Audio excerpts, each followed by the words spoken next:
Several more rats have begun to charge. You pull your spear free of the largest rat and are able to skewer the next one. Gugok bravely meets the charge of the other, slashing one even as another bites into his leg and another leaps onto his shoulder. Gugok howls in pain and terror, swirling his body, swinging the rats. One falls off, you stab it. Kriya stabs. Oh, she actually has a dagger, funny enough. Kriya stabs the other rat on Kukog with her dagger. It lets go and runs towards the nest. You thrust your spear into the beast. It screams and curls up. Press the attack, shouts Kriya. We must burn the nest.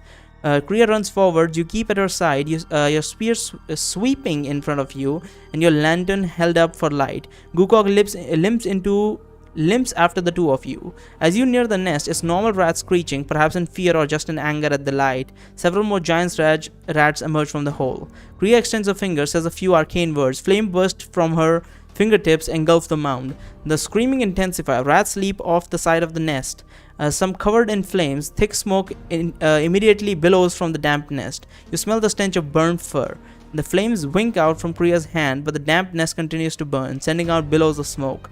Smoke would be much better killer rather than the fire here in this damp situation. The flames wink out from Kriya's hand. Oh yeah, that already that.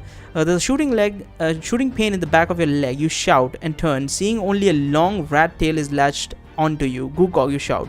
Unfortunately, the soldier has problems of his own.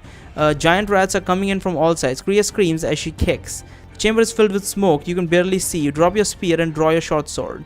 The rats on the back of your leg lets go. You slash down where you think he is, feel the cushioning blow of your blade striking the flesh. Life decreases too. It's a good thing that I have pumped all my points into life and my morale is super high. So only problem we have now is gold. A weight hits your side, then you feel the terrible pressure as the jaw bites down. Another rat, gods no, you shout. Now you're swinging your short sword in a panic, which is just as well since you cannot see anyway. Your lungs burn from the smoke as the scratching and biting continues. Run, says Kriya. You're not sure where to run. Everything is smoke. This way. Kriya rails in between coughs. You swing your sword, slashing into something that you hope is a rat and not Gukog. You then run towards Kriya's voice. With a rat still latched on your side, thrashing its head back and forth, its terrible little teeth ripping into your flesh, you press your blade on the back of its neck and saw on it. As you stumble through the muck, it lets go. Okay. Holy shit, that got out of hand real fast.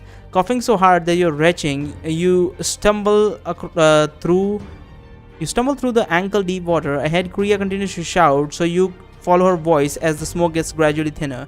There is light ahead, sunlight. It is hazy, but you can make out a metal grate above. The smoke is escaping out. Kriya is bent over coughing. Gukog is coughing too, doing his best to keep his sword up and ready. Normal-sized rats stream past you, no doubt running from the smoke. You curse at them and have a mind to stab them, but realize you left your spear back near the nest. There's too much smoke back there right now, and too many huge rats. They're probably going to ask me for money for the fucking spear. You clutch a wound on your side. Your bloody flesh is up against your filthy clothing. We need a healer, you pant. Kriya holding up her torch near her arm, inspecting a scratch. You would go to the surface now, leave our trophies. We'll retrieve them later, you say. Were you not bitten? I'm losing blood. Worse, I'm surely infected by the gods know what. Hurt, so hurt, says Gukog softly, his hand pressed over his hip. Blood streams down between his fingers. Kriya coughs and wipes tears from her eyes. We return to the surface, then she says, she peers down the tunnel. I do not recognize this. Do you know the way out? Gods, I knew I should have found some chalk as we could have left a trail, you say. For now, let us put some distance between ourselves and that nest. So we actually got lost. That's interesting. I thought it was... Yeah, why did I think that? Holy shit, I actually forgot some simple basic thing, because it's a sewer. It's going to be going all over the goddamn city. It's a goddamn maze. I forgot about that completely. I was thinking more along the lines, it's most... I don't know. I know what I was thinking. Let me tell you. What I was thinking was that every branching pathway would be blocked by a metal grate. Because why I was thinking that is because loads of games with sewer sections actually have very linear sewer sections. The sewers don't go that far or like are super branching. Most games have a very linear sewer, gameplay. Because of that, I was thinking in the same way that holy shit, okay, so this is just a straight line. They'll probably just come back after like making few turns. But yeah, it's a maze. The haze from the smoke thins and then finally disappears as you continue through the labyrinth of the sewer. Wounded and without a spear, you insist on Gukok going first. As the leader, he carries the lantern. Light and shadows lurch with his limping step. On occasion, he whispers, "Hurts, hurts." What of your pet? You whisper to Kriya. She opens a cloak, looks inside, still asleep. After all that, you say? Being summoned is very taxing. If he is like Maurice, he will be asleep for more than a day. Near my body, he will also bound with me, his master. Okay.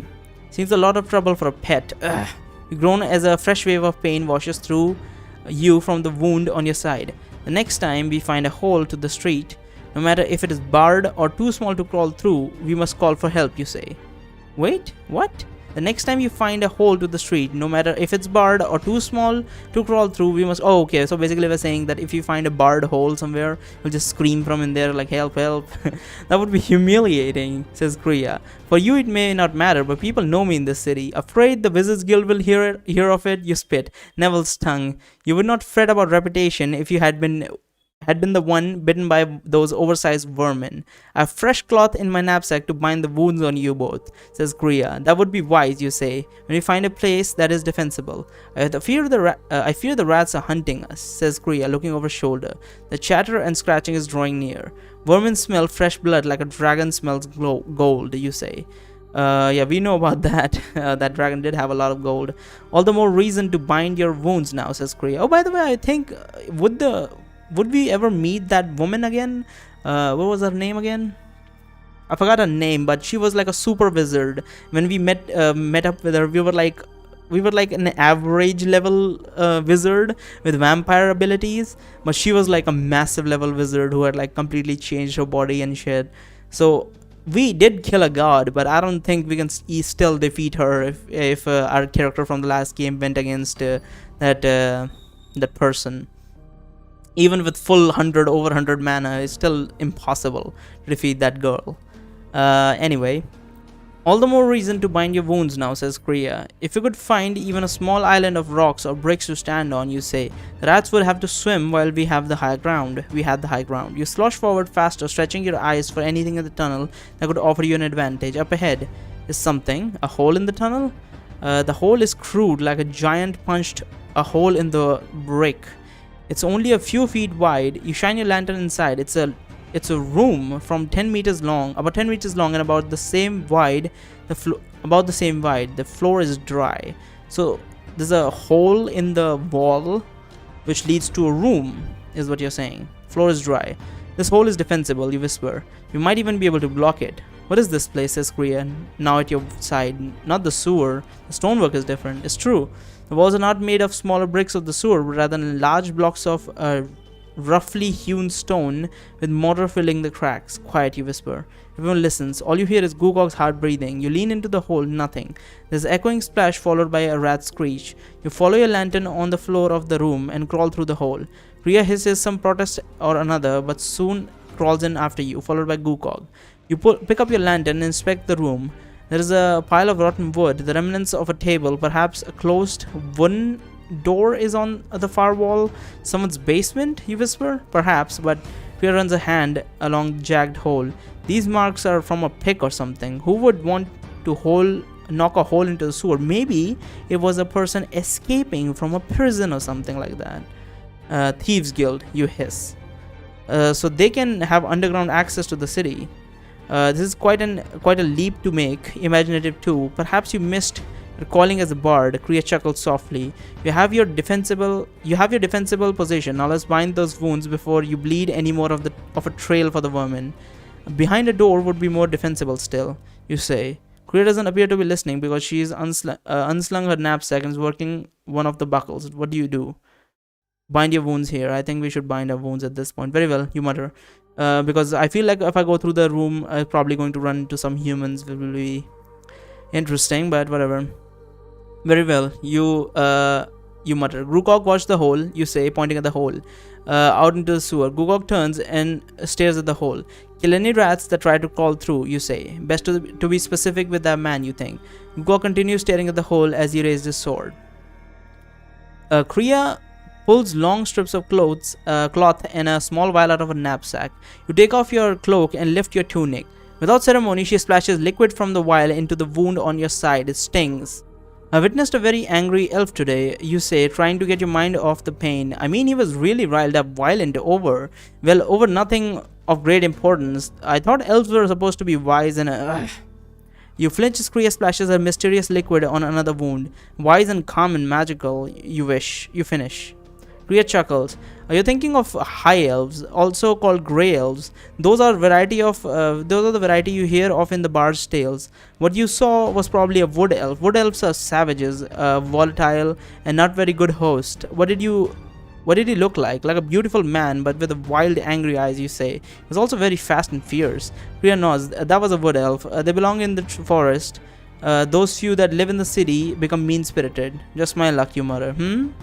Says, ask Kriya as she wraps cloth around your waist. Nothing, you say. It's just something I think I may be better off living in the forest. It's just sometimes I think that may be better off living in the forest. As Kriya works, you have time to inspect the room more closely. The rats come in here. There's a pile of their dung over there, you say as Kriya dabs at a wound on your leg. It would be surprised if they did not, says Kriya. Your eyes move on to the dusty floor. You see some small tracks, no doubt rats, based on the long claws. You see the boot tracks, or what you assume are your boots, and then there's another type of track, much larger, but with claws. Monster rats, you wonder? More monsters than anything you've seen today. Neville's tongue. It must be the size of a pony. Holy shit, that's huge. What are you on about? Asked Kriya. You point at the monstrous rat tracks. Kriya... Yeah, monstrous rat. That must be fucking huge. Holy shit, dude. Like, the claws must be at least a meter fucking long, if that's the case, unless I'm thinking weirdly. Kriya leans forward, squinting. That does not belong to a rat. That resembles the bare foot of a human, only with great claws rather than nails. I've seen their like in a book on fiends gods. That sounds like a werewolf? What? You whisper. Just be quiet, don't breathe. Whispers Kriya. To be continued. Oh, that's a cliffhanger. Oh, that's a nice one. Anyway, yeah, that was fun. Let's check out our stats. And then I'm gonna do this the best way possible and show you guys any interesting one that show up. You're still alive. Well played. Your total score is 330, earning you the reputation of Cunning Rogue. That's the third chapter, right? Yes, the third chapter. And these chapters go by fast when I actually sit down and record them and not wait like 5 months between every chapter. Anywho. Also, I found out that the fucking thing I was getting happy about of my background audio being gone, it's not the case. The background audio only is gone when I'm not talking, which helps a little bit but doesn't help all that much when I'm talking. Yeah, it still picks that shit up. So 300 plus, 330 actually. I've gotten 70 more points and we would have done it. So let's restart the chapter and just do this shit. What is a shameless plug? Please aid the future of the interactive fiction by giving a good rating. I think I've already given this a rating, but anyway, restarted.